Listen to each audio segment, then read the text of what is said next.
यार आप देख रहे हैं K9 भारत। मैं हूं आतिश राज। आज हम पहुंचे हैं सिमरिया घाट, सिमरिया धाम, जो राजकीय कल्पवास मेला प्रत्येक साल यहां लगता है। और यहां जो मिथिलांचल के लोग हैं प्रत्येक साल एक महीना यहां आते हैं और कल्पवास करते हैं। यह ऐतिहासिक धरती रही है और आस्था का केंद्र हर एक साल एक महीने तक यहाँ रहता है और गुंजामय पूजा पाठ से पूरा माहौल बना हुआ रहता है। लेकिन लोकतंत्र का महापर्व, एक तरफ वोट का भी पर्व चल रहा है, दूसरे चरण का मतदान होना है कल और अंतिम चरण का।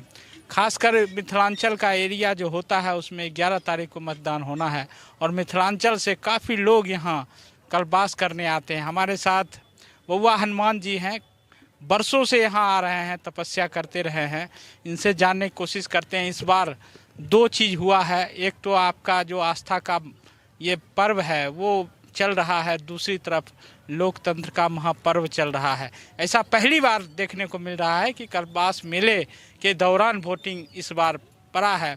तो क्या यहाँ के लोग मिथिलांचल में जाके कितने लोग वोट करने गए हैं या फिर आस्था में ही विलीन हैं? ये 40 साल से मैं यहाँ खलसा लगाता हूँ।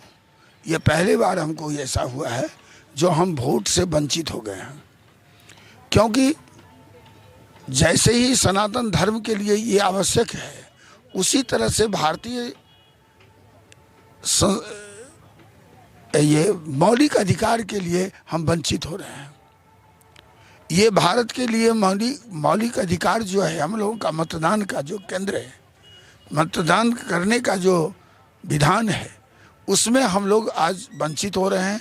हम लोग कामना करते हैं गंगा महारानी से कि पुनः नीतीश जी का सरकार बने और एनडीए का सरकार बने, ताकि हम लोग बिहार को सुरक्षित और व्यवस्थित और विकसित बिहार हम देखना चाहते हैं। और वो होता है। यहाँ से बहुत सारे लोग गए हैं, मगर हम लोग सनातन धर्म के द्योतक हैं, रक्षक हैं। सिर्फ हम लोग रक्षा तो नहीं कर पाते हैं, रक्षा तो नेता करते हैं, मगर हम लोग जो है लोगों को जागृत करते हैं कि आप सनातन धर्म को पकड़े और सनातन धर्म ही आपको मोक्ष की मार्ग प्रशस्त करेगा।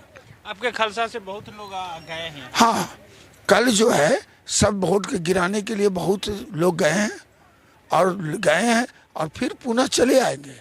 कल अगर वोट गिरा करके कल 12 बजे तक सब यहाँ पर मेला में सब उपस्थित हो जाएंगे।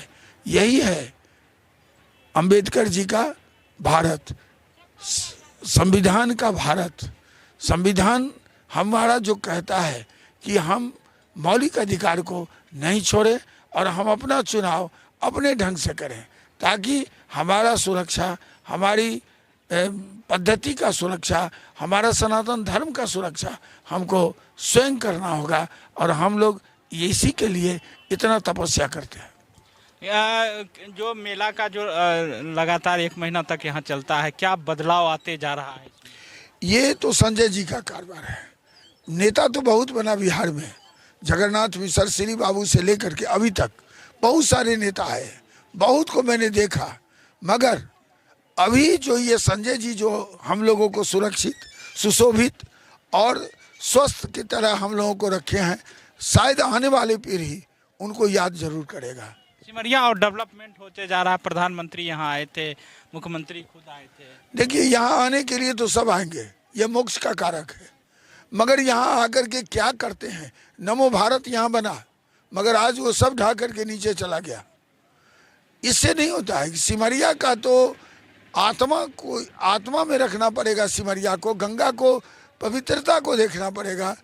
और हम लोग जो ये एक महीना मास करते हैं, जितनी भी नर नारी आती हैं, हम लोगों के प्रति इतना आस्था और विश्वास हो जाता है, यही हमारे मोक्ष करेंगे।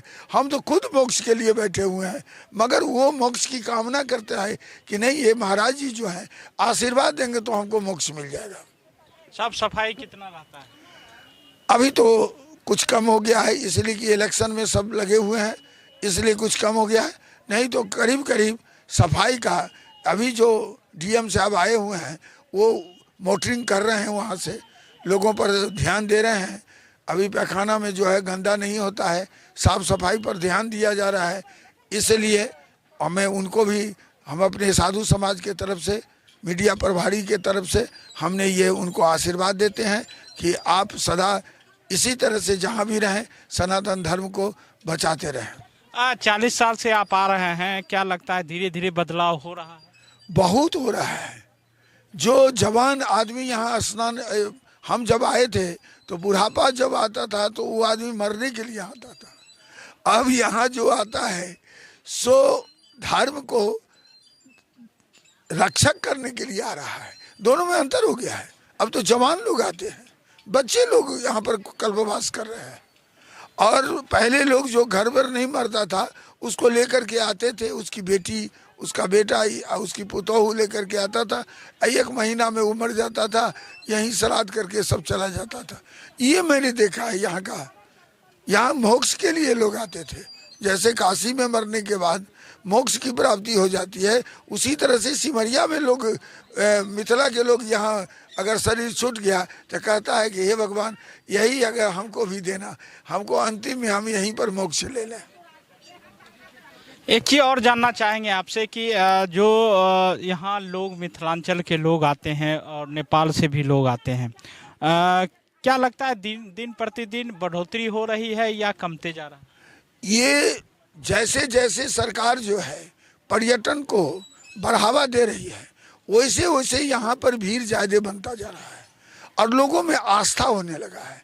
अब यहाँ से जो कोई भी नर नारी जा रही है वो यहाँ के वातावरण को वहाँ पर बड़ाई के रूप में करेंगे या कहेंगे कि ऐसी हमारी व्यवस्था थी, ऐसे हम लोग रहे हैं, एक रोज़ पानी आया, हम लोगों को थोड़ा कष्ट हुआ मगर एकदम आनंद हुआ, ऐसे महाराज जी मिले थे, ऐसे हंसाते थे, ऐसे कहते थे। ये चर्चा वहाँ पर करेंगे और जब करने के बाद लोगों में उत्सुकता होगा और गंगा जी के प्रति आस्था और विश्वास होगा और लोग आते रहते हैं। तो ये थे बउआ हनुमान जी, जिन्होंने करीब 40 वर्षों से अधिक से यहाँ आते रहे हैं और धीरे धीरे बदलाव की जो पीढ़ियाँ हैं वो यहाँ कल्पवास के लोग जो आते हैं उनको सुविधा के लिए बदलाव होता जा रहा है। लेकिन सबसे बड़ी बात है कि मिथिलांचल में कल वोट होना है।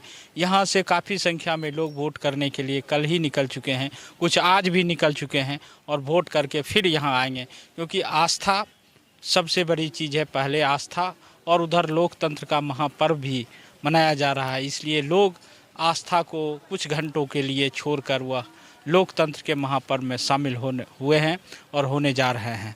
और भी लोग से जानने की कोशिश करेंगे कि उनके मन में क्या है और यहाँ जो लगातार 1 महीना से रहते हैं क्या व्यवस्था है, कितना बदलाव हो पाया है। फिलहाल दीजिए हमें इजाज़त। नमस्कार।